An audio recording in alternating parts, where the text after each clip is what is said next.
We did a session at Symposium this year, and the one thing is we hear these medical professionals, mostly, especially when industry talks to us, and they use all these really big words and confusing words, and none of us went to medical school. So we said, let's pull some of our experts in that are really good at breaking down things. The first people we thought of for Symposium was Dr. Victor Sung and Dr. Erin Furr-Stimming, and said, hey, will you guys play a vocabulary game with us? And they said, yeah, and it was so fun. I think we only got through 1/3 of the vocabulary because we were having so much fun.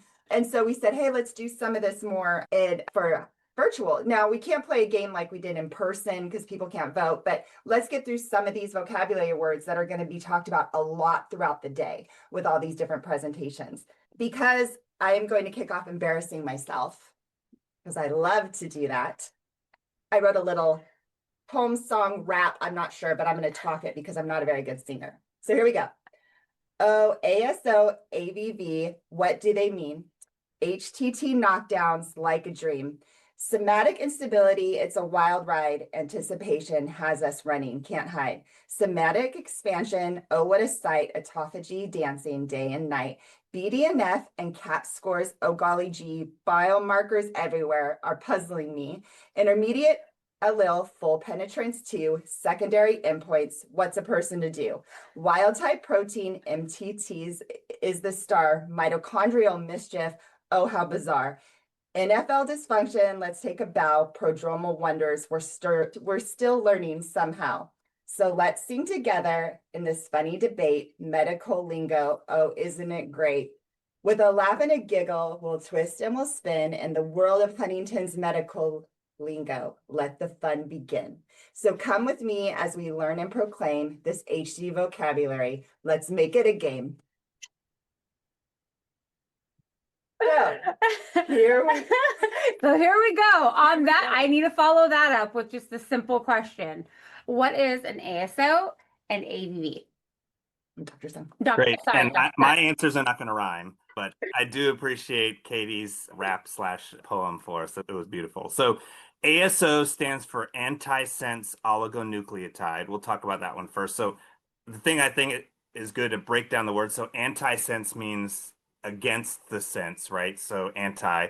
So we know what the sequence is, CAG, right? For our Huntington's gene. So antisense means it binds it in reverse and then sits on it and blocks it, right? So an oligonucleotide means it's a short stretch of DNA. So it's a short stretch of DNA that binds it in reverse and then blocks it from making the protein. So that's how an antisense oligonucleotide or an ASO works. And then AAV stands for adeno-associated virus. So a virus is, we know what viruses are, they cause problems. But if you've never heard of adeno-associated virus, that's because it's a particular virus that doesn't typically cause infections in the human body, particularly in the brain. So what we use it for is we use it for its infective properties. So we will infect brain cells, hopefully with a treatment, and that's what we use it for in gene therapy. So it infects the cell and puts the treatment into the cell, like the brain cells, but it doesn't cause an infection like a meningitis or something like that. So that's what an AAV is. And both of those are being looked at with HD, right? Because we keep hearing That's that. right. And so real quick, what trials are what?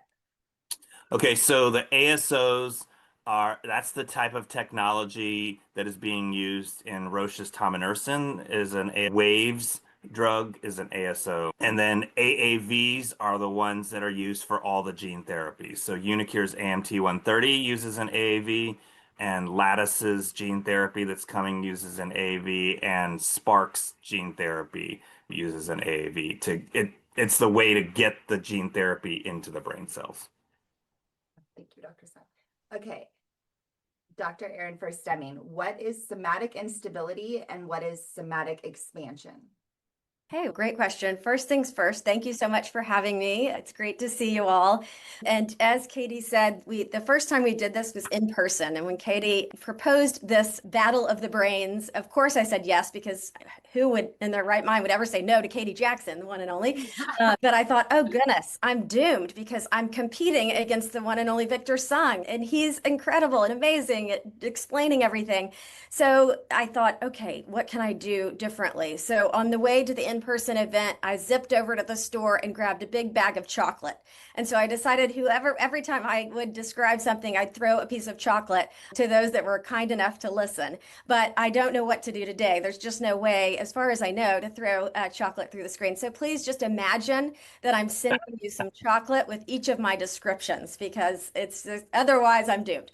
All right, so let's get to work here. So the question is, or the terms I need to define: somatic instability and somatic expansion. And so let's start with just the basics. I know Dr. Sung talked a little bit about the CAG repeat, but remember, just starting out, that the causative mutation in HD is a CAG repeat expansion in the HTT gene. Our genes, as are, made up of a long stream of chemical letters, A, T, C, and G, like letters in a book. And these letters spell out instructions, the instructions for making proteins that have important jobs in our bodies. So in HD, the CAG expansion tells each cell to add a building block called glutamine. And we know that in individuals with HD, they have too many CAG repeats, and therefore their Huntington protein becomes longer than it should be. And we think that causes it to clump up and misbehave in these nerve cells and contribute to the loss of nerve cells or neurodegeneration. We all have the Huntington gene, by the way. It's just that people with HD have too many CAG repeats in their gene. So when talking about somatic instability and somatic expansion, so somatic means body cells, so not sperm or egg cells, and instability means it's something that changes or is unstable. So somatic instability means that the number of CAG repeats can change inside different cells of the body over time. That number is not completely fixed. Somatic expansion means that those repeats can increase or get longer in certain cells over an individual's lifetime. So, for example, an individual might have, if they test to determine if they have the causative mutation, they do genetic testing, they might find that they have 42 CAG repeats in their blood test. And we think that this remains relatively stable over time, but what we now know is that's not the case in the brain cells. And in the brain cells, we have evidence that, in fact, that CAG repeat number does expand over time. And instead of being 42, it may be 50, 100, 150, even longer. And we think that contributes to why we see varying rates of progression, varying ages of onset when it comes to the symptoms. And so we know that the longer the repeats, the more that those cells become damaged. So most importantly, the cool thing about somatic instability and somatic expansion and all of the relatively recent discoveries is that this allows us to consider another target, another therapeutic target. So there are some compounds that are under study or soon to be under study, looking at ways to modify or decrease that somatic expansion and influence that somatic instability and somatic expansion. So it's, like I said, really important and exciting, because this gives us another therapeutic target, another way to potentially, hopefully, slow disease progression in HD. Thank you. Dr. Sung, what is HDISS? Great. So HDISS stands for the HD Integrated Staging System. So the key thing, it's not the International Space Station, but it is the Integrated Staging System. It's our new way of staging Huntington's disease. If you're familiar with our traditional way of staging Huntington's disease, it was stage 1 through 5, mild to moderate to severe Huntington's disease. But what that leaves out is all of our pre-symptomatic patients. So what the HDISS does is our traditional stages 1 through 5 are really lumped together in HDISS stage 3. And now we have an HDISS stage 0, 1, and 2 to define different degrees of pre-symptomatic, right?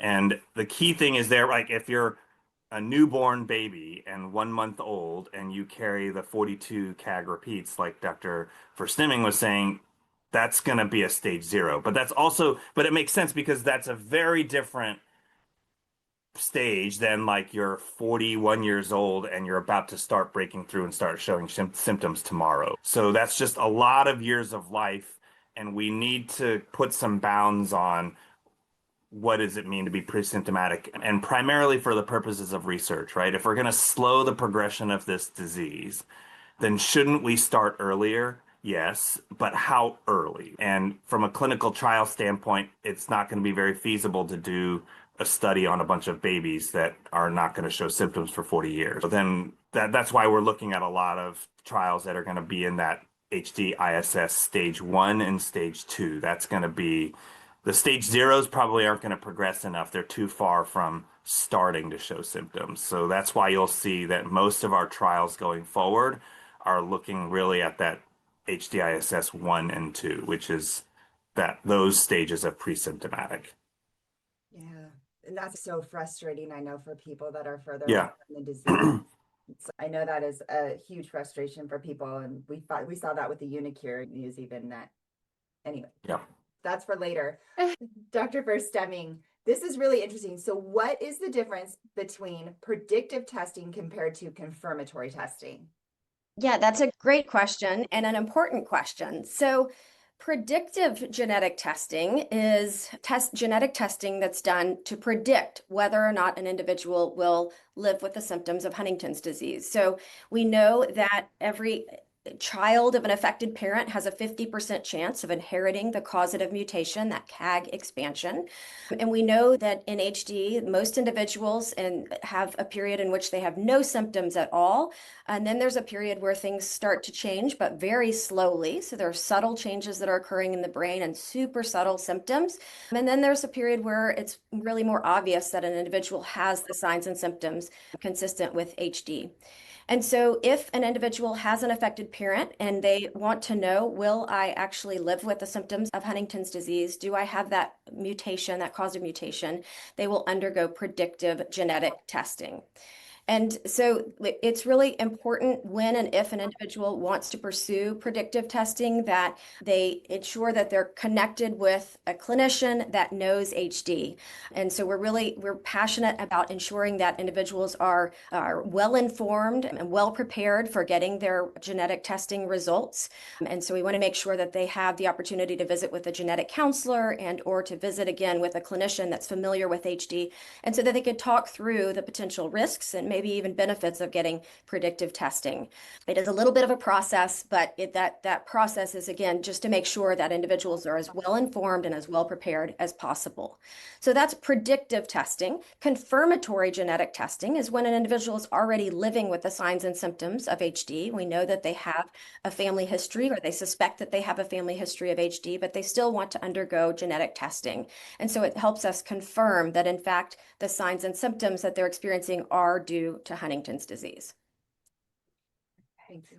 I think that's something that's commonly confused when people say I've tested, or it's interesting. And Dr.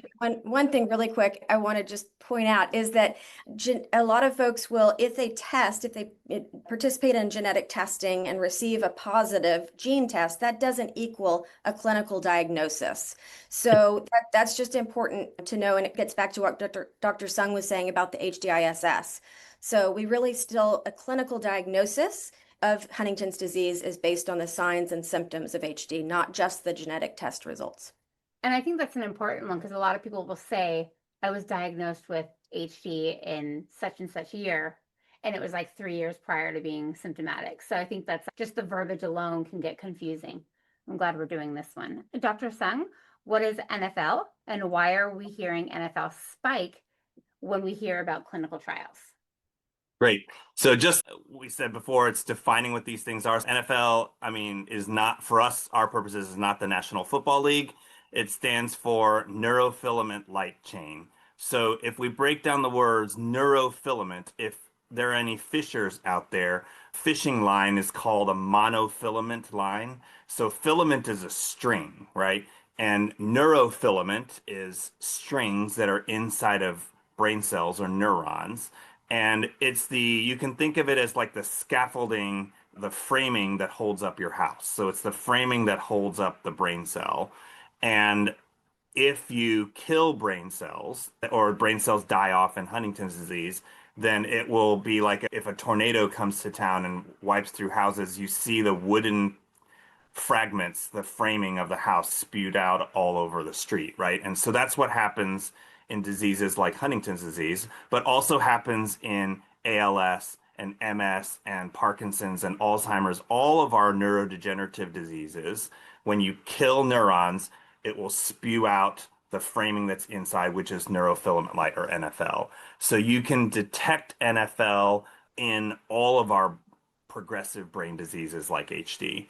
And what we know is that your NFL naturally, if we do nothing, goes up over time because more and more brain cells are dying and it goes up over time. What we worry about with NFL spikes, as you said, Katrina, is that some of our treatments, when we're trying to improve HD or slow the progression of HD, if you introduce a treatment and you see an NFL spike or your NFL goes up, then we worry that it's causing toxic damage to brain cells, right? And we wouldn't want that, right? Because already NFL is going to trend up slowly over time in HD. If we get a big spike, that's bad, right? We want the NFL to stay stable or go down even over time in HD. That would be the best thing. So it's been primarily used as a marker of toxicity of the drugs that we're testing in HD, but we're beginning to think that maybe it can even be a marker that the drug is working if it can bring NFL levels down.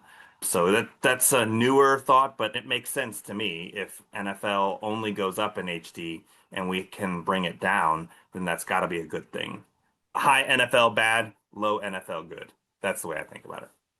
I might thank you for saying that, Dr. Sun, because I've been hearing and that's what I was going to ask you, and you answered it before I could ask you. I've been hearing these things like, what if an NFL spike is actually good and I'm like, what do they mean?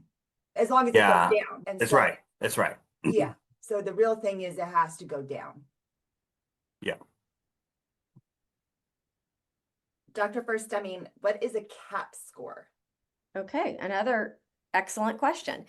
A CAP score, the CAP stands for the CAG age product. So it's a calculation that takes into account the CAG repeat number, which we've talked a little bit about, and the age of an individual. So it helps us estimate disease burden or helps us estimate where individuals are in their HD journey and helps us determine how close or how far an individual is from showing symptoms. So you can think of it as a risk meter to some degree. It's helpful, but this is not a calculation that we use on an individual basis in the clinic.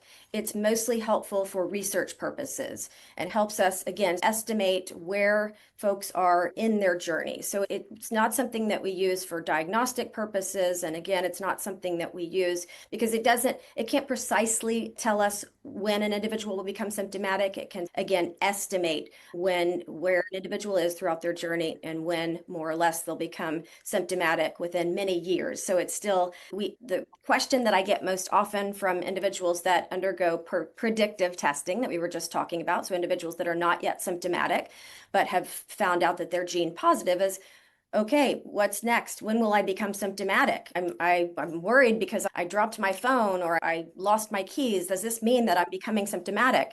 And unfortunately, we can't answer that question with accuracy. We can guesstimate based on the data that we have, whether it's using the CAG repeat number or the calculation of the CAP score, but we can't answer that question with absolute accuracy. And that's why it's so important that we have a validated biomarker, which I'm sure we'll talk about a little bit later to help us more accurately answer that really important question. In summary, the CAP is the CAG age product. And this is a number that, again, helps researchers estimate how close or far an individual is in developing symptoms and how far they are along in their HD journey. Thank you. Dr. Sung, what is wild type protein compared to MHTT?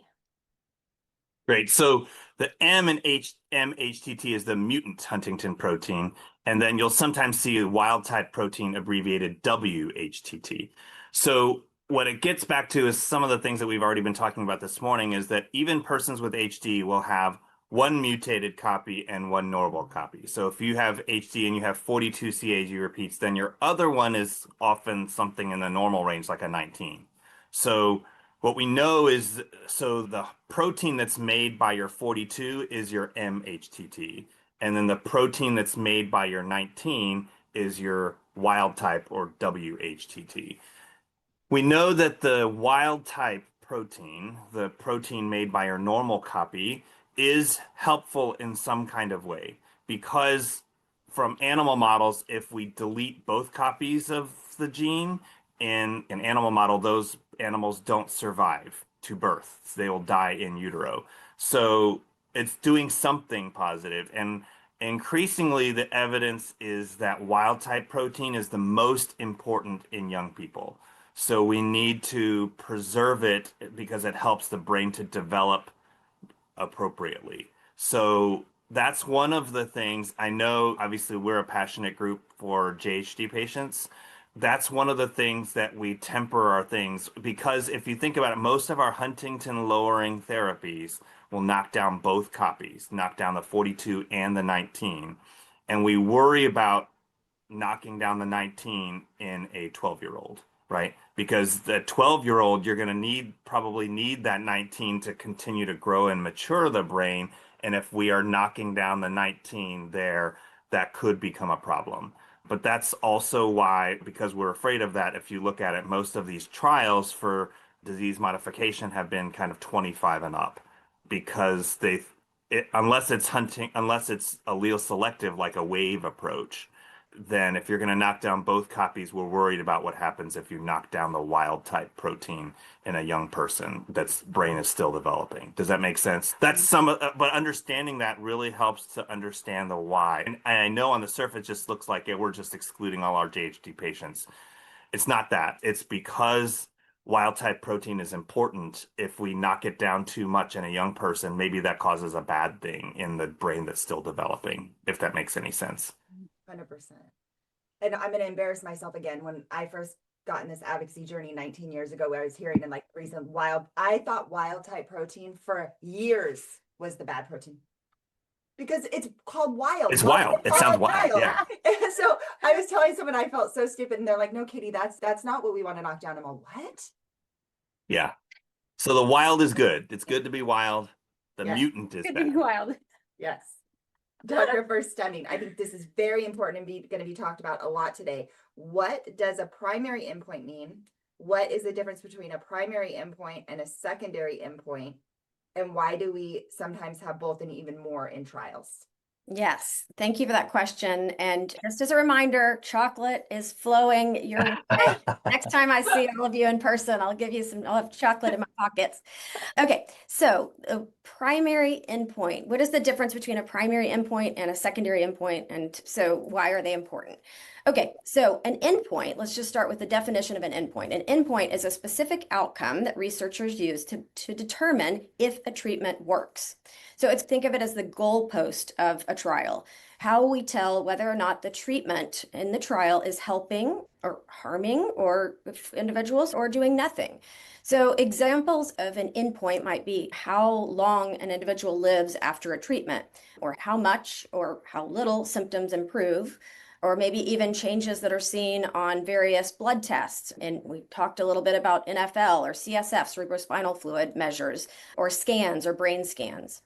So that's the definition of an endpoint. So a primary endpoint is the main result that the trial is designed to measure. So it answers the most important question that the researchers that are conducting the study are asking. So think of it as the headline question of the trial or the lead actor in a play. So for us in the land of HD, most importantly, most of the trials that we have been talking about and we'll talk more about today is, does this treatment slow decline of the symptoms or slow the decline of an individual with Huntington's disease? And so the entire study is essentially built, the study design, the size of the study, all the statistical modeling is built around that primary endpoint. The secondary endpoints are also incredibly important. These are additional questions that the researchers are interested in answering. but they're not the main goal. So these are the secondary endpoints are the supporting actors, if you will, and they help complete the bigger picture.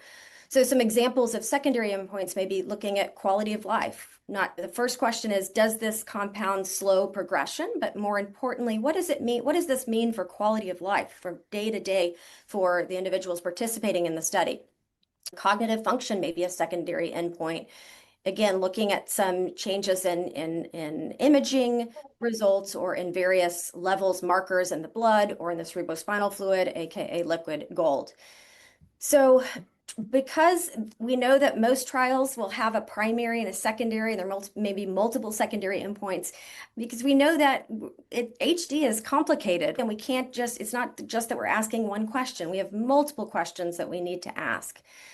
So when studies have a primary endpoint and a secondary endpoint, most importantly, they need to, if a study is deemed to be a positive study, they need to fulfill the primary endpoint. If they don't meet that primary endpoint, then unfortunately it's considered a negative study, which is, I don't love that terminology because we know that there's no such thing really as a negative study. Every study is important and is in positive in some way, because even if the drug doesn't work, we learn so much from these studies, and we're so grateful to all the individuals that participate in these studies. But fortunately, the primary endpoint has to be met in order to be considered a positive trial. The secondary endpoints are important. And so if in fact a study doesn't meet its primary endpoint, it doesn't mean that we just throw away all the data. We can still look after the fact at the secondary endpoints and say, okay, it looks like there's a signal here. It may be that this drug didn't help motor function, but maybe it helped cognitive function. So maybe we can circle back and initiate a different study and modify the study design and endpoints. So in summary, a primary endpoint is really the most important measure in a study, and the goalpost, or like I said, the lead actor, and then the secondary endpoint or endpoints are the supporting actors, the supporting roles, but also really important questions. And you need both. You need primary and secondary to really get the complete answer, full picture. It's a great analogy, yeah. Sure. And for the secondary endpoint, let's say it's, and we know that we've seen some trials that have shown secondary endpoint. Would that be something that you would start a trial, initiate a full new trial? You'd have to go through the whole trial process with the FDA. In other diseases, I know Huntington's, we don't have this scenario yet, but in other diseases, have you seen a treatment reach its secondary, show really good efficacy in a secondary endpoint and not meet its primary? And what is the process they've had to go through? Is it a whole nother trial? Yeah, that's a good question. For the most part, yes. And I don't know, Dr. Sung, if you want to elaborate on this, but unfortunately, yes. There are sometimes exceptions, but it's more often than not, if the primary endpoint is not reached, then we have to start over. Dr. Sung, is that fair? Yeah, I would agree with that. It's hard. We think about it like the failure to select the right endpoint means that a trial could fail from an FDA getting approved for that standpoint. So the selecting the right endpoint is critical, but it's hard. You're trying to guess what your drug is going to do before you test it. And maybe it does something else. The main reason why, it's not that the FDA is a pain in the butt, which it is, but that's not the only reason. But it's that oftentimes a study is not powered statistically to prove that it is totally positive on that secondary endpoint. They power it really around the primary endpoint. And so you see a signal on something secondary, then you're going to have to repeat another study that's powered to pick that signal as the primary. Does that make sense? That's the statistical reason why, although we all roll our eyes and groan. But that's why the selection of these endpoints is so critical up front. Right. Yep. Okay, Dr. Sung, can you define apraxia? Apraxia. Okay, so the key thing is that a lot of these medical terms, and there will be more coming that we're going to talk about this morning, but there are many of these that start with A and then end in IA. So apraxia, aphasia, alexia, agraphia. There's a million of them. And the way you think about it is the Latin, like A is without. And so apraxia means without praxis. praxis is your ability to do a coordinated motor movement, right? So HD patients will demonstrate apraxia, and the key thing there is that their motor power, your muscle strength, right? Your biceps is strong. You're physically strong, but you lose the ability to do a coordinated movement. Like you've forgotten how to do something complex, like brushing your teeth or putting together something with your hands. Does that make sense? We see this a lot as HD gets advanced in like long-term care facilities, and that makes it tough because our HD patients are physically strong, but they can't do these coordinated movements and stuff for themselves anymore. So they need a lot of care, but they're physically strong still, which is different than many other diseases. A lot of times in Alzheimer's or things like that, as they get older, their body becomes weaker. And so they may not be able to do something because they physically can't do it, because they don't have the strength to do it. Our patients tend to have the strength to do it, but the mental, like how to do it and remembering how to do all the steps, especially multi-step things, are going to be hard. But that's what apraxia is. Okay. By the way, I meant to give this word to Katrina because I hate this word. I always say it. Bradykinesia? Amazing. Yes, that's correct. Okay, so bradykinesia. So brady means slow, and kinesia means movement. So bradykinesia is slowness of movement. And we often will see in our patients that we follow with Parkinson's that really by definition, individuals with Parkinson's disease have bradykinesia or slow movements. And so I'll often hear my patients tell me, you know what, doc, I start to write my word on a piece of paper. I'm constructing a letter to my daughter, and I start the first couple of words, and I'm fine with my handwriting, and then my handwriting gets smaller and slower. Or they'll say, you know what, doc, when I go to brush my teeth in the morning, I start brushing my teeth and my movements get slower and smaller, and it's harder to start movements and continue movements and control movement. So in Huntington's disease, we know that the most common motor disorder or movement disorder is something called chorea, which is an involuntary movement. As you all know, that generally the movements flow from one body part to the next, and they're thought to be faster movements. But interestingly, individuals with HD can have faster movements, chorea, but they can also have slower movements, bradykinesia. And sometimes those slow movements are actually caused by the medicines that we use to suppress or treat chorea. But sometimes the slowness, the bradykinesia, is just part of Huntington's disease, and it's caused from the changes that occur in the brain. And so it can be really challenging for individuals that are struggling not only with hyper, with too many movements, but also hypo, not enough movements, slower movements. In trying to remember the term, this is fun fact, and I know I referenced the individuals that I have the privilege of following with Parkinson's disease. So I work with a nonprofit organization here in Houston called HAPS. It's a local nonprofit organization for individuals with Parkinson's disease, and they have a mascot, and their mascot is a turtle, and his name is Brady.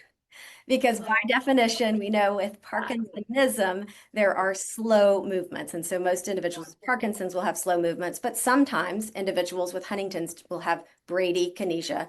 And so it's important when and if your loved one or the individual that has HD is experiencing this, or you notice that your loved one seems to have slowed down, that you talk to your provider and say, hey, this is something that we've noticed that's changed since he or she started a medicine, it's changed here more recently, or this is something that we've noticed is slowly progressed over time. And if it's the latter, it's most likely that it's just related to Huntington's disease. It's not uncommon as the disease progresses that individuals will find that their movements are slower and they're not as coordinated as much as before, and less coordinated.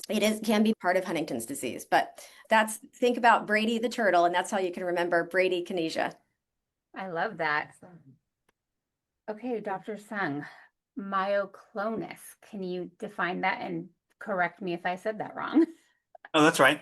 Okay. That's right. So myo is referring to muscle, and then clonus is like a quick jerk.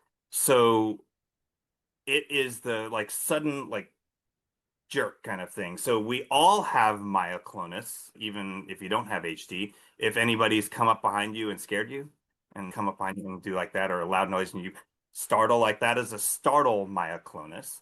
Or if you're listening to someone boring like me drone on and you're falling asleep like this and your head is nodding, that is like myoclonic jerk or a myoclonus that's happening as you're falling asleep. But in HD patients, they will tend to have it not in those particular situations, just as part of their disease. You can have these like random jerks. And if you've taken care of or been with an HD patient, then you know they'll have these from time to time. Some people have more of them, but it's really that sudden, rapid little jerky movement. That's myoclonus. But it can happen. It's different than the chorea. The chorea is like all these jerky kind of movements that kind of flow around in the body, but a sudden little jerk is the myoclonus. Thank you. And then what we hear all the time, dysphagia. Dr. Furr-Stimming. Yes. So dysphagia. So dysphagia is actually there. I think I want to clarify. So there's dysphagia is spelled Dysphagia, but there's something that sounds very similar, which is dysphagia with an S, Dysphasia. And I'll just briefly talk about both to clarify, verify. Dysphagia with a G means difficulty swallowing. And unfortunately, we know that dysphagia is part of Huntington's disease. And as the disease progresses, individuals will have difficulty with swallowing safely. And the food or liquid that they're swallowing will potentially end up in the wrong spot and end up in the lungs instead of where it belongs in the stomach. And so that can increase the risk of an aspiration pneumonia. And so we can't underestimate the importance of speech therapy and working with our speech therapy colleagues when individuals have dysphagia to try and minimize the risk of aspiration, to try to work on safe swallow techniques in every time an individual's eating or drinking, to really try to remind them to take their time, eat slowly, take small bites, make sure that they're sitting up straight, make sure that they're using the Help for HD cookbook and modifying the consistency of their foods and their liquids. We know that dysphagia is, again, it's part of Huntington's disease. We'll often actually ask that our patients have swallow studies done, and we'll send them for swallow evaluation, which usually is a study that's done under X-ray guidance to determine the integrity of an ability, the swallowing ability that an individual has. And it's something that we should be aware of. We don't have a perfect medication to treat dysphagia, but we can implement compensatory strategies, again, in collaboration with our speech therapy colleagues, to try to minimize the risk of aspirating due to dysphagia. The other term that sounds very similar but is different is dysphagia with an S at the end. And this is actually difficulty with speaking and finding words. So it's different than dysarthria, which is slurred speech. It's really trouble finding the right word. And this can also occur in individuals with HD because of the changes that occur in the basal ganglia, the part of the brain that's important not only for coordination of movement, but coordination of speech. And like I said, two somewhat similar but different terms, with dysphagia with a G being one of the more problematic symptoms of Huntington's disease. And so if at the bottom line, the summary is, with dysphagia or difficulty swallowing, it's important that you talk to your clinician about your troubles with swallowing. If you're coughing after eating and or drinking pretty consistently, make sure that your clinician knows that, and he or she can order a swallow eval and order some speech therapy to try to minimize, again, the risk of aspirating. Thank you. Great. Thanks for both of those. So Dr. Sung, we have another beginning with an A, ending with an IA, which makes me want to pronounce this differently, because I would say akathisia, but maybe it's akathisia, like you pronounced the apraxia. Can you tell us? Yeah, so most people say akathisia, so you're fine to say that. But understanding what it is, I think, helps to break it down to akathisia. So cathesis is your ability to sit down. So akathisia or akathisia is without sitting. So it's this thing that we know that HD patients do, is they won't sit still, right? They're constantly want to get up, sit down, get up, walk around the room. Like we see it in clinic, you guys see it at home. They will not stay in their chair. They're just constantly wanting to get up and move around. It's like a restlessness. Some people describe it like anxiety in the body as opposed to anxiety in your mind. Akathisia is like an anxiety in the body, this restlessness, not ability to sit still. And just like some of the other things, like the bradykinesia that Dr. Furr-Stimming was talking about, akathisia can be part of the HD itself, and sometimes can be a side effect of the medicines that we use to treat HD. So in particular, akathisia very commonly seen with all of your antipsychotic medications, like risperidone, olanzapine, things like that. That's a common side effect of those. And that's tricky because if it occurs, you're like, oh, is this the medicine or is this their HD itself or both? But that's what it is. Thank you. And final vocabulary, and then we'll move on to HIPE questions from the community. Dr. Erin Furr-Stimming, executive function. Okay, so executive function. So and really what you'll probably hear in folks with HD, you'll hear from us, my patient or your loved one has executive dysfunction. So executive dysfunction means that you're having trouble with the manager part of your brain. So the part of your brain that helps you to plan, to organize, to start and stop tasks, to focus, pay attention, that's the executive part of your brain, or the manager. And so if you think of your brain as like a company, hopefully relatively functional company, the executive is the manager. The executive decides what to do, when to do it, how to stay on track and stay on task. And an individual with HD that has executive dysfunction might find that, as I mentioned, that they're having trouble staying on task, they're having trouble with focusing and paying attention. They may find it difficult to switch from one task to the next, and they may feel overwhelmed by having to make decisions. It becomes a little more difficult to make decisions, especially in a timely fashion. So I think it's so great that you're hosting this event and that we define these terms for our patients and for their loved ones, because it's important that our patients and their loved ones know that when and if they have executive dysfunction, and they're having trouble making decisions and they're maybe having trouble with starting tasks, it's not because the individual with HD is being lazy or that they're unmotivated. It's because that manager in their brain, the manager of the company, is misbehaving and not working effectively. And so it's common symptom of HD, and unfortunately, we don't yet have a perfect treatment for executive dysfunction. We're certainly working on it. But I think step one is just understanding what it is, and then more importantly, recognizing that when and if an individual is experiencing executive dysfunction, that he or she does not have control over it. It's really the brain misbehaving.